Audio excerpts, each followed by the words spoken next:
Hello everyone, welcome to another video. Today, I'm going to be giving you some tips as someone who is starting out in Marvel Rivals, or even some tips that maybe even if you've been playing the game just for a while, maybe didn't even know. And the first thing that I want to take a look at is going to be settings. Settings is extremely in-depth in this game. Personally, I've never played Overwatch, and I have never ever seen a type of settings like this. So, I'm on controller, so you can see up here, controller, combat. I don't know what's like on PC, but if you see this up here, you can see that you can change heroes. And this is very, very important. There is a lot of special settings that you can make on characters, and a lot of special things you can do with this to make your gameplay even better. So for this first one, let me go through a scenario. So right here, we have a default raccoon with buttons. I have not switched a single button, and as you can see, my healing, because he's a support, is going to be L2 and my shoot is going to be R2, right? And this is something that if you play this character for a little bit, it's going to get locked in your mind.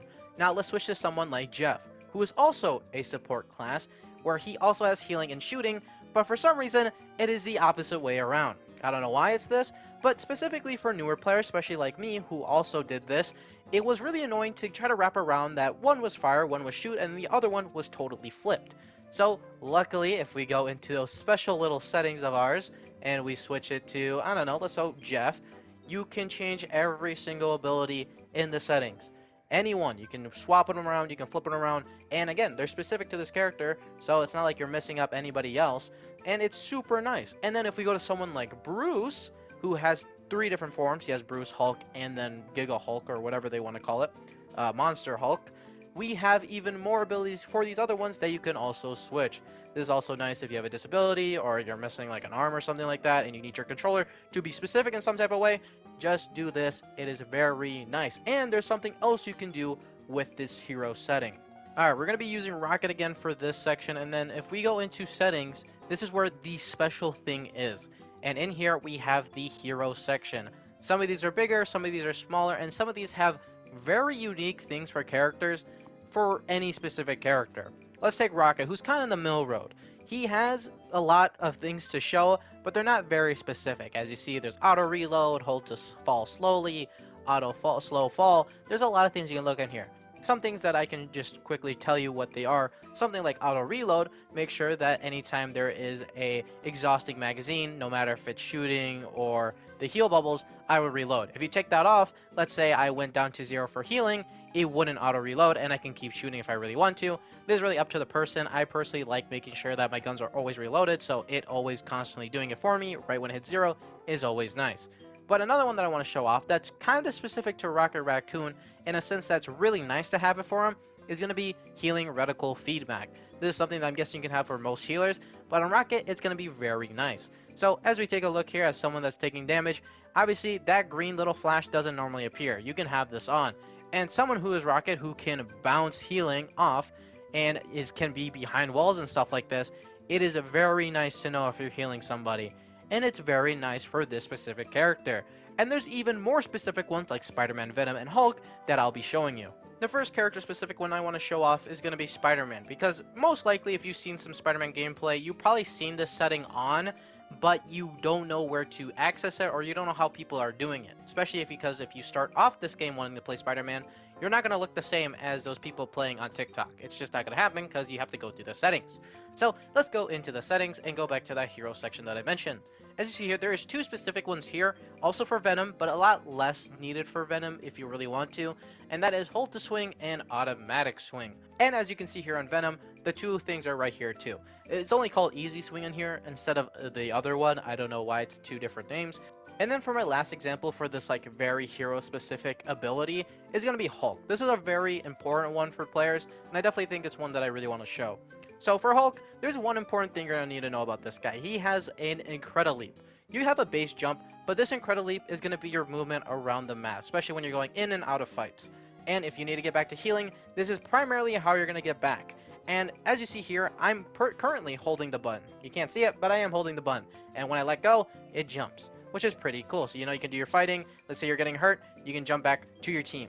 And some people don't like this, especially on controller. Sometimes it's a little difficult to do that type of stuff.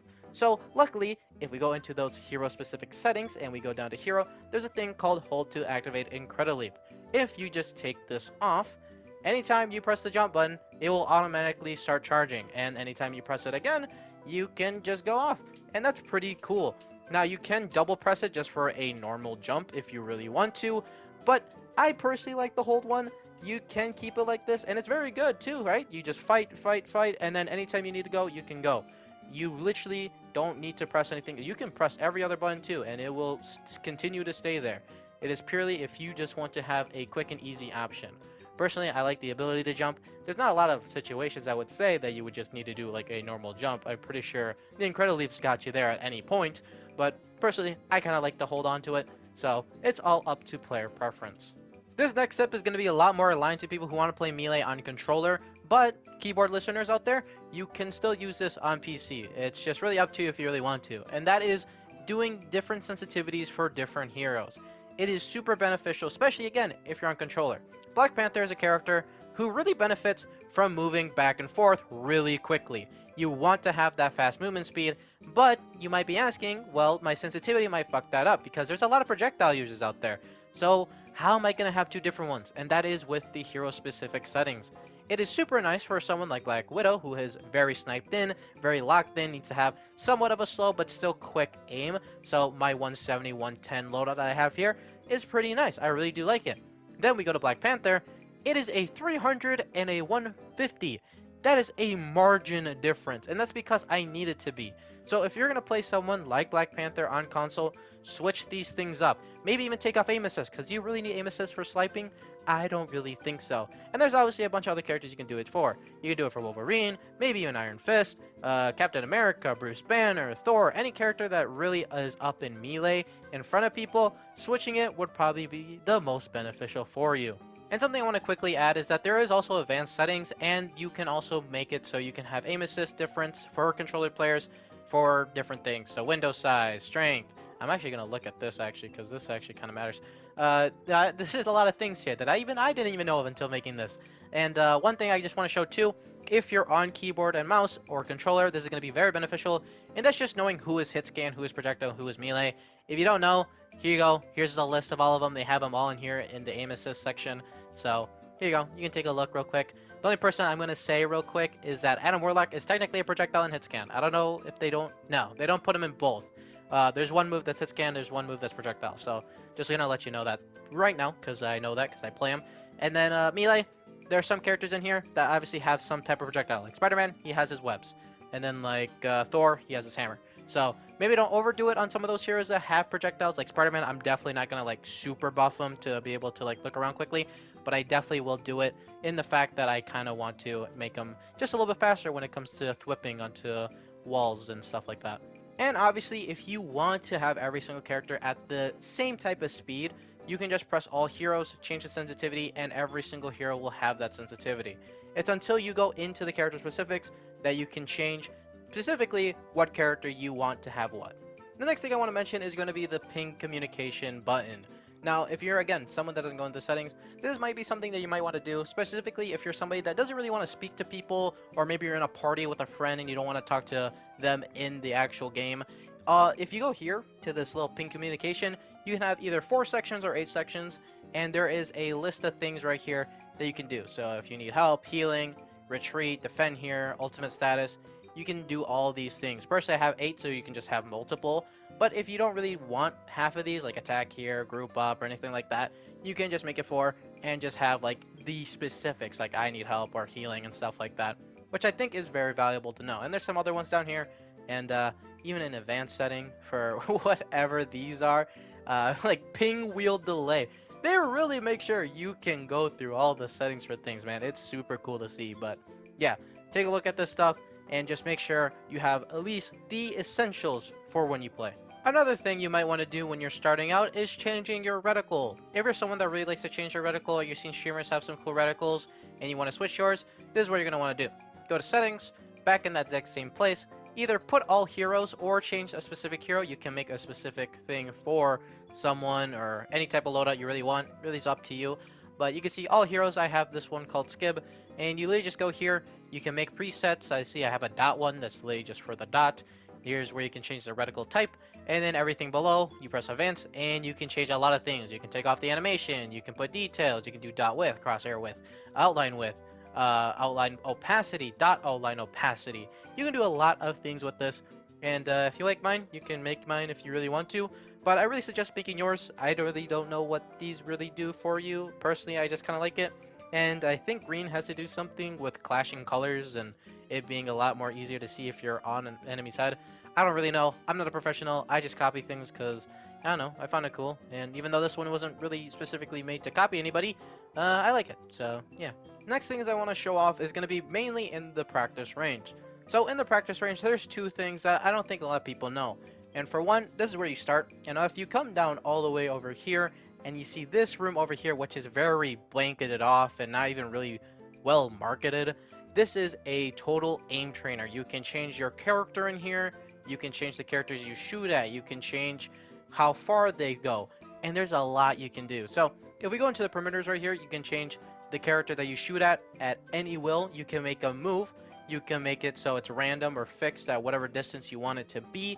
You can make it so, again, they move, and you can make it so they're random, vertical, horizontal, whatever you want to be. You can set the timer to be other things, and you can even put the music to play or mute, which is pretty fucking cool. So let's just start it up to just show you real quick what it looks like.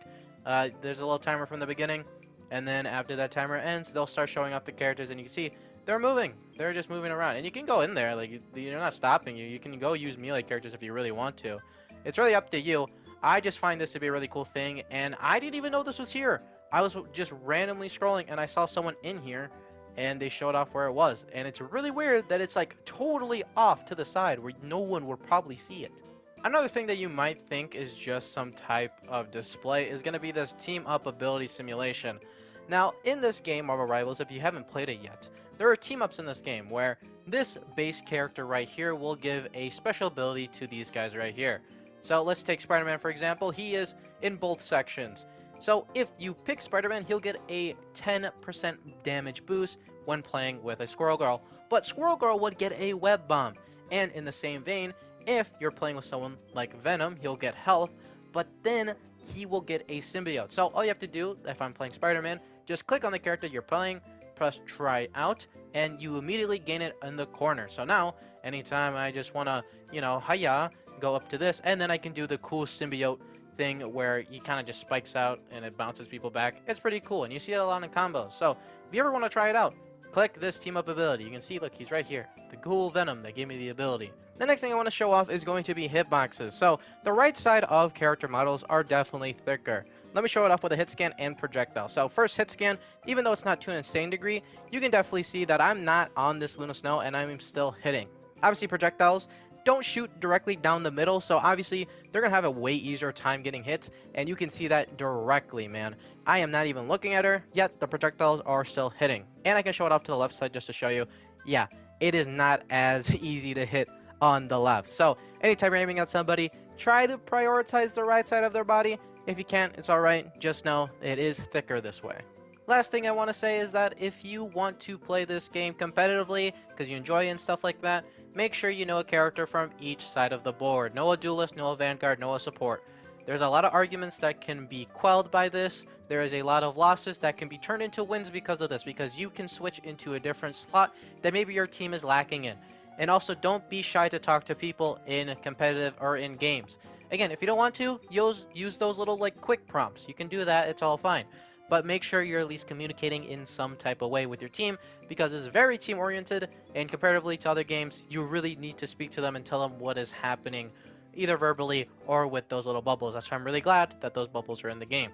Another thing too is just enjoy the character you play. Again, you can main like someone specifically, but make sure you have someone there and enjoy the person you play. I know when you get to those higher elos, you're probably going to want to pick more like Mantis, Luna, a lot of the higher echelon of characters, but if you do want to play your characters and you don't want to get like yelled at or like bitched at from other people, try to find some other people to play with. I know their Discord's popping off because they do a lot of things in their Discord, Marvel Rival does, so you can go take a look at that if you really want to, or go find a streamer who plays this game and they probably have a community ready made for it. So yeah, those are my words for competitive play at least.